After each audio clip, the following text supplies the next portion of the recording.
Hey y'all. Hey friends, we're fixing to go ride the Dollywood Express. We're gonna go ride Cinderella. And we're gonna take you with us. Let's go. Come on. Come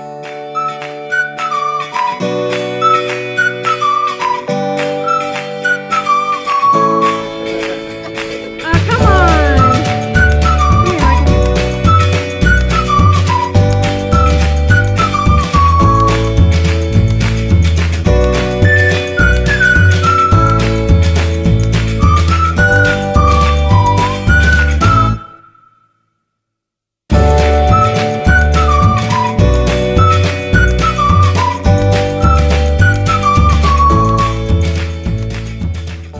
Guess what we're fixing to do? It's the only ride I can get Mikey on. Will you ride the water ride? It's a dirty ride. It is dirty. Depends upon where you sit though. Yeah, we're gonna sit at the back. In the back, up front. But we're gonna go on the train. Right. Dollywood Express. It's fun. If you have never rode the train, it's a lot of fun. I like it. It's an authentic steam engine. It's not the diesel ones that they run now, but it's an authentic steam engine. They take and rebuild it. They're rebuilding one now. We learned they stripped it all the way down to nothing, and they're rebuilding it from the ground up. But I'd love to see that. I think that'd be awesome to see that. Yeah, they have a garage where they work on them. It's pretty cool. Klondike Katie is one that we've ridden before. I don't know if Klondike Katie is running right now. They've got a couple of them, and they switch them out every so often. Here she comes.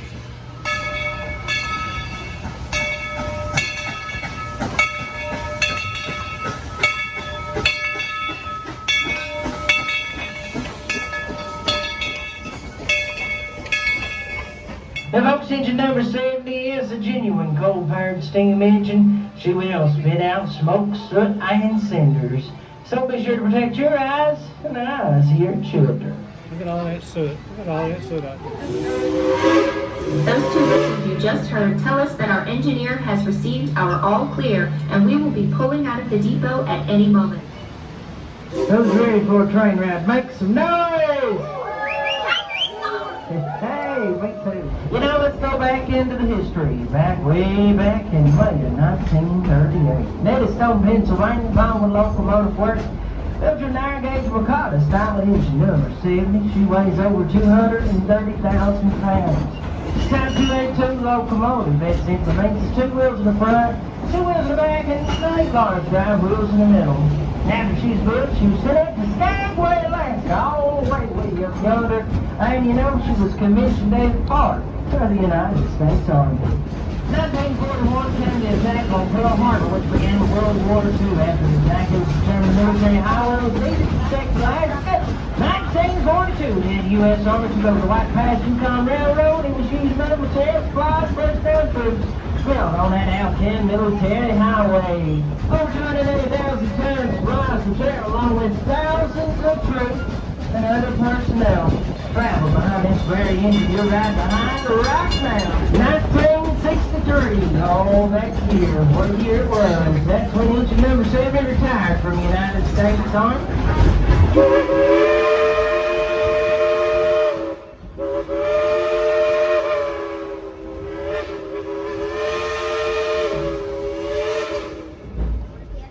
Cherokee Indians call these mountains land of blue smoke.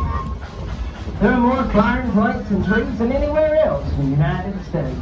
Even in the air, you can hear the music of over 200 different species of bird. The Smokies are a never-ending song that changes with each season and each paradise. And we here in Dollywood are real proud of Cinderella. So much so we like to have her show off every now and then. Let's get that engineer Casey. Let's get him to blow the whistle now. All together on the count of 3. Tell him blow the whistle. Ready? On 3. Here now. Blow the whistle. 1, 2, 3. Blow the whistle.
to the portion of the Great Smoky Mountains.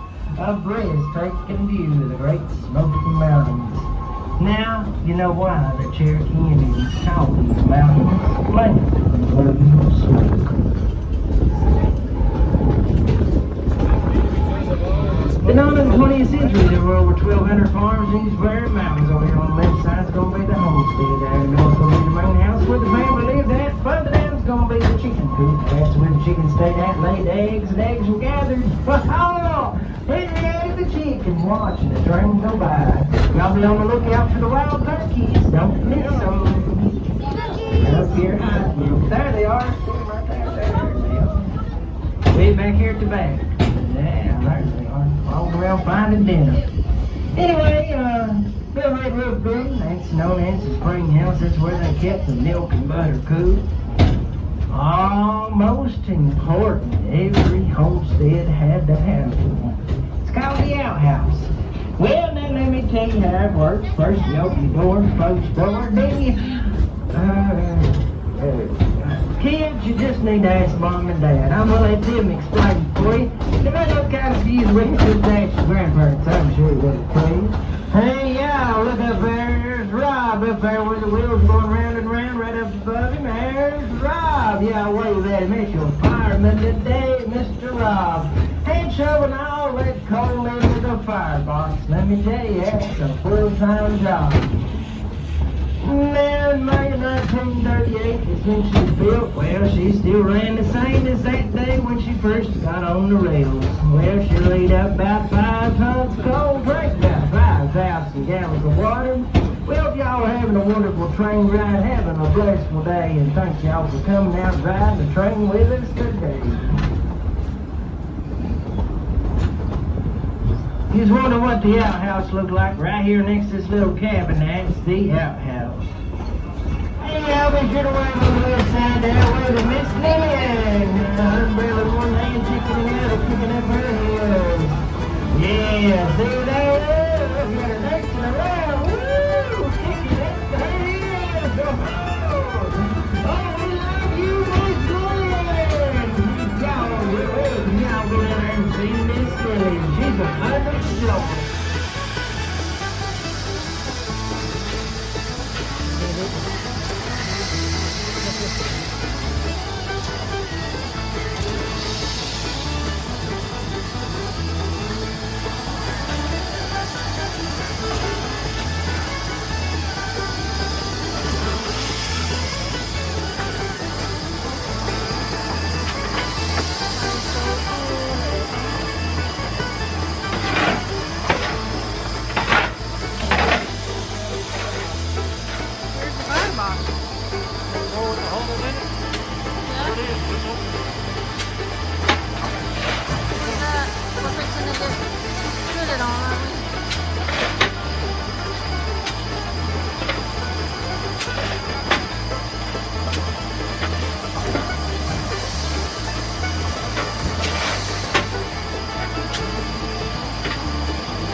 It is every hour on the hour. Unless we get real busy, and then we run every 45 minutes. Just a few. Well, what can you tell us about Cinderella? Well, On your end, anyway. well, they tell you a little bit about it on the ride. We have 2 locomotives here. You saw the other one over at the shop as you went by. We're just finishing a rebuild on that one. So here in the train shop, we do all our own work, all our own machine work. We do our track work. We do all the work on the cars. We're sort of a one-stop shop. I hear that. So Where you every 8 to 10 years we'll rebuild them. Sometimes you can stretch it a little longer. It just depends on how quickly parts wear. And when we rebuild it, we strip it completely down. They look nothing like they do when they don't have anything on them. All the nice shiny metal you see is nothing but a jacket, and under that's insulation. You rip everything out and take it all the way down to the boiler. Wow. How long does that take? It takes a good while. We've been working on 192 since December, and of course we had to take a 2.5-month break due to the COVID situation, but I hope she makes her appearance here within 2 weeks. Oh, Will they start taking Cinderella down at that time? Yeah, we'll take Cinderella down at that time. We'll let the fire go out, and we'll do any maintenance work on anything that needs to be done. You know, look for any wear and tear that's normal or anything abnormal, and go ahead and fix it while 192 sort of takes the lead and runs for a while. 192 is Klondike Katie. That's right. We try to swap them out. If it wasn't for the rebuild, we'd normally swap them out about every month, every 2 months. Oh, really? Try to keep the wear on them pretty even. 192's got more wear. It was active in the part first. 70 used to sit on display back where the magic show is. And then they were able to get her rebuilt and put her out to run. So how much water does Cinderella hold? I don't remember on the actual boiler. I know the tender can hold 5,000 gallons, and we'll cycle through that in 1 day. We'll fill the tender once a day. Right now, with it being a little bit lighter, I'm probably shoveling 2.5-3 tons of coal. If we were really busy on a 45-minute schedule and a long, like 10 to 10 day during peak season, I'd go through 5 tons. How much can that coal box hold back there? What's in the car where the coal's at? Yeah. What do you call that? Oh, that's the tender. How much does that hold? Let's see. I want to say it could probably hold about probably 2 days worth, about 9 or 10 tons if you want to really pile it up there. And where do y'all fill that up at? Over around on the shop, there's a coal ramp, and we've got a tractor that we use with a bucket on it. We've got a coal bin. We usually get about 22 tons delivered at a time, and we scoop it up and just run up the ramp and dump it right into the tender. So y'all don't fill the tender by hand? Oh no. No, that'd be a whole lot of work right there. Every 3 trips we go around and oil everything. Anything that moves always needs either grease and or oil. We oil everything every 3 trips and grease it every 4. We go through and we hammer test with a ball peen hammer anything that can move, any sort of nut, bolt on it, to make sure you look at it and watch to make sure it doesn't move, and you also listen for it. Make sure nothing's broken, nothing's cracked or starting to break. Now what do you got to do to get trained on this to be able to run it? To shovel the coal in here. What do you got to do? Right. So I've been a fireman with Dollywood for a year, and I'm officially engineer training right now. So I'm running. When I do work as an engineer, I'm not today, but when I do that, I do about half trips. They teach you sections at a time. I've been working on steam locomotives since 2016, and it's sort of a field that you just have to find, honestly, somewhere to volunteer. And I live in Knoxville, and there's a little short line railroad that hauls freight during the week, and they do steam excursions seasonally on the weekends. And so I started volunteering there, and I worked probably 3 years as a volunteer before I made it to a paid position, and started firing for them, and started with rebuilds on some locomotives they had. And it sort of just evolved. Dollywood had an open position, and I ended up accepting it and floating right into it. It's nothing you'll go to school for. I mean, you could go to school for welding or being a machinist, and that would greatly help, but a lot of it is very much hands-on as you go type of thing. On the job training? There's a lot of on-the-job, by hand training. You'll never do anything like this anywhere else today in your life unless it's another railroad, that's for sure. The engineer training is going pretty good. I enjoy it, and it kind of makes me miss firing. You think you'd want to be in the engineer seat, but there's both aspects of it that work different parts of your mind. No train that we pull out of here is ever the same, so I'll never shovel the same amount of coal or use the same amount of water. The coal can be different grades, so it may have more BTUs, less BTUs.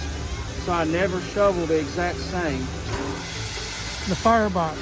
How do you get it going in the morning? Does it go out overnight, or what do you do to? No, what we'll do when we get finished with the last run, I'll start adding coal to the firebox, and what I usually do is about 5 or 6 scoops of coal in the front by the tube sheet, usually 2 scoops of coal in the corners, and then I start building a bank of about 60 scoops of coal along the back wall.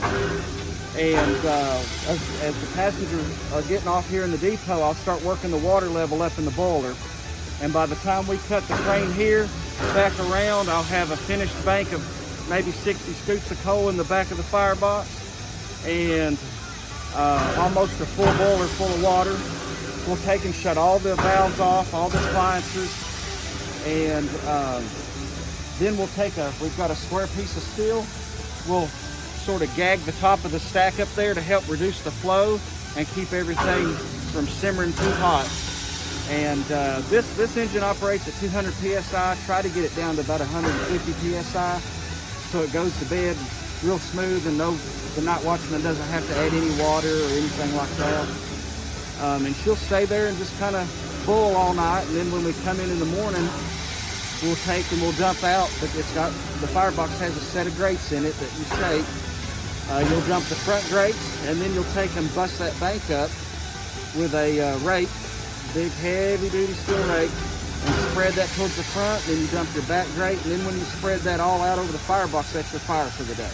Okay, cool. They take a full day to fire up if they're cold. They take a full 8-hour day.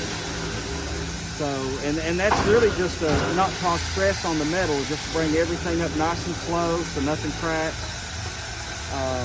nothing leaks. Yeah, there's a lot more to it. A lot of people just see us, blowing the whistle or ringing the bell and waving out the window, but there's a lot of work to it. It takes, like this morning, I came in at 9 to be able to do the first run at 12 today. So it takes some time, and that was with oiling everything, greasing everything, holding the tender, make sure the water was topped off, cleaning and changing out the fire, hammer testing and all that stuff. So it takes some time, but if you like to do the job, it's totally worth it. Yeah. So this is what I wanted to do since I was 5 years old, standing down there at that gate. Yeah, And so here I am doing it. Well, thank you, Rob. I appreciate You're it. very welcome. Y'all enjoy the rest of your day. It was built in 1938. So we've rode Klondike Katie before. She was built in 1946. 43. Is that right? 43. 1943. I think we've rode Cinderella before, but Yeah.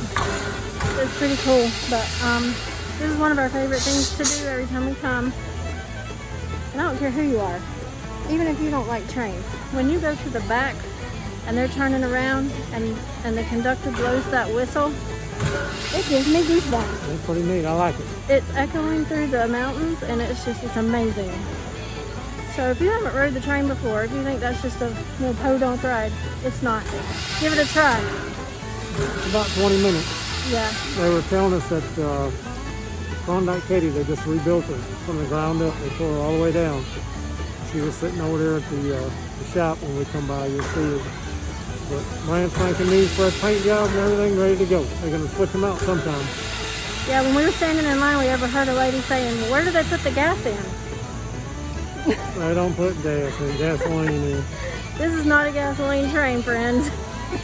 The gas is from coal. Yep. And you saw that in the video. They're shoveling it in there. It's a dirty job, man. Let's call this one an end. All right. If you like this video, give it a thumbs up. Yep. Share it. You never know who you might help plan their trip, but don't forget to subscribe. Yes, and hit the notification bell too, so you know next time when we put up a video. That's right. Until next time, see y'all. Bye, friends. Be blessed. Hey y'all. Hey, friends. We're going to be riding Dollywood. Hey y'all. Hey, friends. We're going to be riding Dollywood Express. Somebody is not happy. It's probably because her mom and daddy ain't got her over here at the train. Yeah. She wants to ride the train. I don't know if y'all can hear her, but she is very sad. Yep.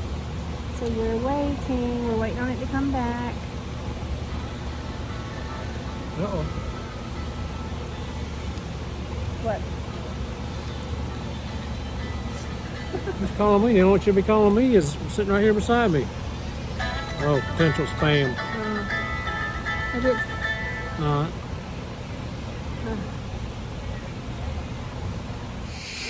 I'm telling y'all, everywhere we go. Don't need a photographer, just bring Mikey along with you.